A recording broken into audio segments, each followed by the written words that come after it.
Oke guys, berhubung menjelang non-viral saya belum ada di tempat, jadi kita akan lihat secara ringkas beberapa grafik yang kemungkinan akan kita update terkait dengan non-viral. Dan ini adalah ulasan secara ringkas saja untuk beberapa produk. Jadi hati-hati untuk emas terutama karena kita sudah berada di areal-areal kritikal. Entah akan terjadi anti klimaks atau malah breaking new records. Ini yang harus kita lihat. Kalau Anda perhatikan di sini, pergerakan US dollar sampai detik malam ini, sampai saya rekam di jam 12.30 waktu Indonesia bagian Barat. Dan kebetulan saya ada di Surabaya. Silakan Anda lihat di sini kondisi candlestick masih tetap dalam penurunan, dan tentunya Anda ingat dengan apa yang pernah saya sampaikan dalam 1 atau 2 minggu terakhir. Bahwasanya kita berada di sisi yang cukup menarik dari kondisi US dollar, di mana potensi yang kita sudah perkirakan selama ini adalah penurunan sampai level 103 atau di bawah 103. Dan ya, ternyata kita sudah mendapatkan itu teman-teman. Tapi apakah itu selesai atau tidak, ini yang akan bergantung pada data temu payroll. Dan satu hal yang jelas di sini adalah lower high, kemudian kita berada di titik critical support, maka kita tinggal tunggu waktu untuk break atau tidak. Kalau misalkan ternyata data non-controlnya jauh relatif lebih lunak, maka kita akan dapatkan penurunan lanjutan sampai ke teritori support berikutnya 101.95. Nah, kalau misalkan ternyata sebaliknya, alias malah lebih kuat, maka kemungkinan potensinya kita akan melihat kenaikan, dan itu adalah kembalinya ke level 130.50. Hati-hati. Ini yang akan menjadikan titik pemicunya. Tapi di sisi lain, grafik weekly-nya juga memang cenderung sesuai dengan perkiraan kita. Kita mengharapkan penurunan karena minggu lalu ditutup dengan doji candle. Dan ingat, kita masih menantikan apakah ini akan terjadi yang namanya head and shoulder atau tidak. Tapi hal tersebut masih cukup lama ya. Karena kita masih tetap harus menantikan dulu bertahap dari 102 ke 101 ke 100.89. So far belum ada ya, jadi kondisinya tetap akan ditentukan. Tapi ya, so far memang dia bearish. Nah, oleh karena itu kalau kita lihat dari grafik H4, pergerakannya sangat wajar dan ini sudah sesuai dengan apa yang kita inginkan, apa yang kita harapkan terkait dengan target dari head and shoulder. Anda masih ingat? Ya, dalam 2 minggu terakhir saya sudah menyampaikan ini. Targetnya adalah sampai teritori 103.20 dan 103.00 atau 102.90-an. Ini sudah selesai ya. Jadi kita masih tunggu apakah dia akan rebound atau akan break new support. Kemudian dari US Treasury juga kelihatannya relatif sama, tapi Anda bisa lihat di sini dia mulai berbalik dan itu berarti akan ada perlawanan. Nah, cuman masalahnya apakah dia akan lanjut rebound lebih tinggi atau tidak? Saya rasa dengan asumsi bahwa dia masih tetap dalam jalur penurunan, maka kita harapkan seperti ini. Nah, cuman seperti biasa kalau misalkan dia pergerakannya sudah sebegini teman-teman, yang kita butuhkan adalah rebound. Lalu kemudian kalau misalkan dia tidak bergerak lebih tinggi dari 50%-nya, saya asumsikan di areal ini dia akan kembali turun. Dan kalau data NFI mendukung, maka kita akan dapatkan yang namanya cup and handle inverse atau cup and handle terbalik. Ya, biasanya cup and handle akan bentuknya seperti ini, dan begitu tembus neckline, maka dia akan lanjutkan kenaikan sesuai dengan ketinggian dari bagian mantle. Nah, sementara yang terjadi saat ini adalah bagiannya yang terbalik. Oleh karenanya, kita masih tunggu apakah dia akan terjadi rejection di zona tersebut atau tidak. Karena ini sangat penting, apalagi setelah dia turun, dia tertahan di zona support yang sangat kritikal. Oleh karena itu, kalau kita perhatikan di grafik daily-nya, ya saya sangat wajar di sini pertahanan yang juga cukup baik sesuai dengan apa yang kita perkirakan. Jadi saya agak ragu untuk besok apakah non-viral akan membuatnya sebagai anti klimaks untuk gold atau tidak.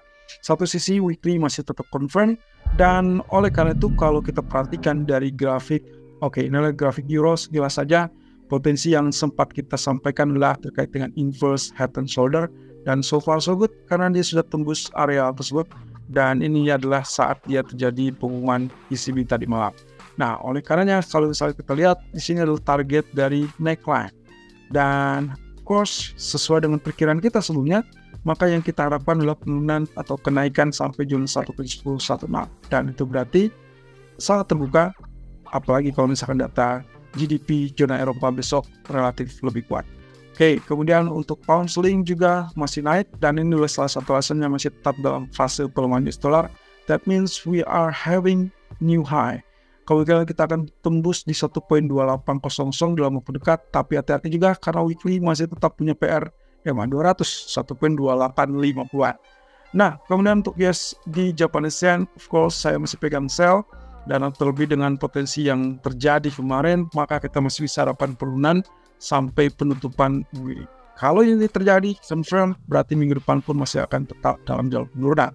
Tentunya semua akan sangat bergantung pada posisi US dollar dan juga US Treasury. Oke, berarti untuk besok kalau sampai dia ditutup dengan bearish, teman-teman, jangan kaget kalau misalkan dia lanjutkan penurunan. So harapannya adalah dia akan pull up seperti ini. Jadi kalau misalkan lihat seperti ini, teman-teman, jangan sampai Anda bilang bahwa ini akan terjadi kenaikan ataupun bullish. Ini semua akan sangat bergantung kepada dua level resisten di atasnya.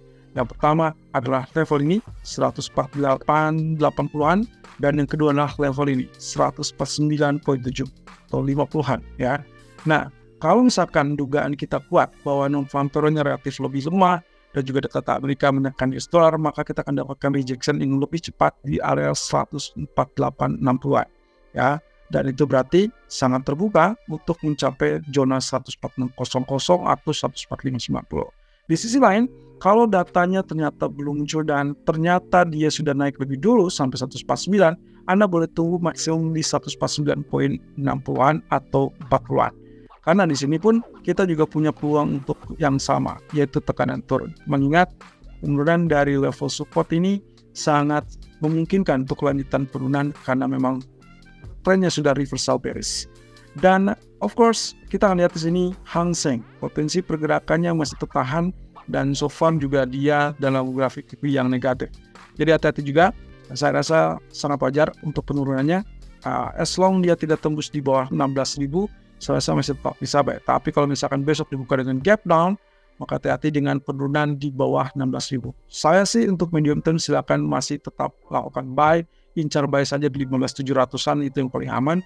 Tapi untuk short term, jika memang mereka atau Wall Street terutama ditutup dengan bearish, maka kemungkinan potensi bearish juga akan terjadi untuk Hang Seng. Nah, satu sisi kabar mengejutkannya adalah dia sudah sempat rebound sesuai dengan apa yang kita perkirakan tadi pagi, sehingga nanti besok akan sangat ditentukan dari pola candle penutupan. Ya, candle seperti ini saya rasa masih tetap memberikan katakanlah 50-50 ya kesempatannya. Demikian pula dengan S&P ternyata gagal untuk terjadinya head and shoulder. So kita switch strategi menjadi buy, dan besok pun harusnya menjadi buy kembali. Dan ini membuktikan bahwa level supportnya juga relatif kuat ya. Ini mirip dengan kondisi Nasdaq, dan ini juga kemungkinan bullish untuk besok. So selama Nasdaq, S&P 500 dan juga terkait dengan Dow Jones mengalami kenaikan, maka Hang Seng diperkirakan akan kembali rebound besok. Saya rasa mungkin gap up. Dan Nikkei, ya Nikkei tentunya akan terjadi kenaikan. Tapi hati-hati di sini teman-teman.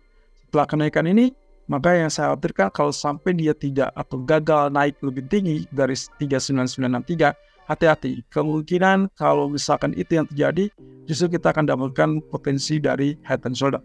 Ya, jadi hati-hati. Ini puncak kiri, puncak tengah, dan puncak kanannya kita tinggal tunggu apakah dia mampu tembus 39960 atau tidak. Kalau enggak, oke, siap-siap untuk sell di situ. Tapi kita asumsikan karena semua saham lagi positif, ada kemungkinan dia pun akan berbalik naik. Dan crude oil, saya rasa kita masih tunggu apakah ini akan terjadi atau shoulder atau tidak di grafik H4. So far di grafik candle daily-nya, ya bearish saya rasa ya untuk besok. Jadi kita hati-hati, dan weekly-nya juga kelihatannya masih tetap letih ataupun lelah. Oke, berarti siap-siap untuk sell kalau misalkan dia gagal tembus 80.80 teman-teman untuk crude oil. Tapi kalau dia confirm dan tetap katakanlah minimal ditutup di atas 79.50, oke, besok Anda masih bisa melakukan buy. Nah, terakhir adalah yes, gold. Grafik daily-nya sangat tulis dan juga belum menunjukkan tanda-tanda kelelahan. Tapi seperti yang tadi saya ingatkan, kita mungkin akan mendapatkan jawaban besok saat non-farm payroll. Hati-hati karena weekly juga bullish, saya rasa akan sangat wajar untuk simpan tenaga minggu depan. Nah, itu pun dengan catatan kalau data inflasinya di tanggal 12 relatif lebih rendah.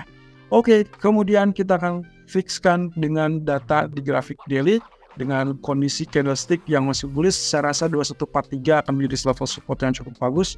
Dan ya, H4 dengan wave kelimanya yang juga mungkin sudah selesai sebentar lagi atau mungkin sudah selesai di 2164. Harapan saya sebetulnya kita menghadapkan akan terjadi penurunan untuk data katakanlah non-farm payroll besok.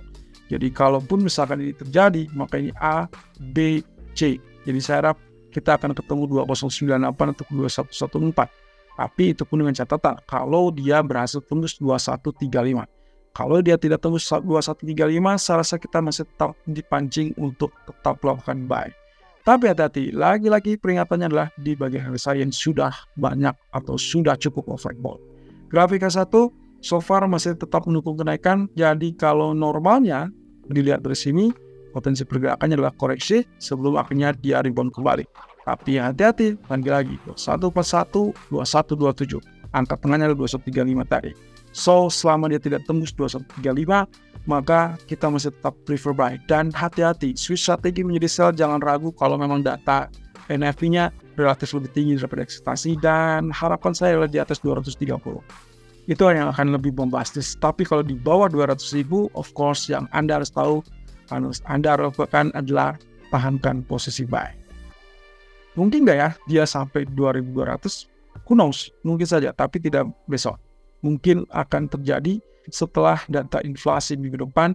Itu pun sangat bergantung kepada data non-farm payroll, apakah minggu ini akan ditutup dengan bullish atau tidak.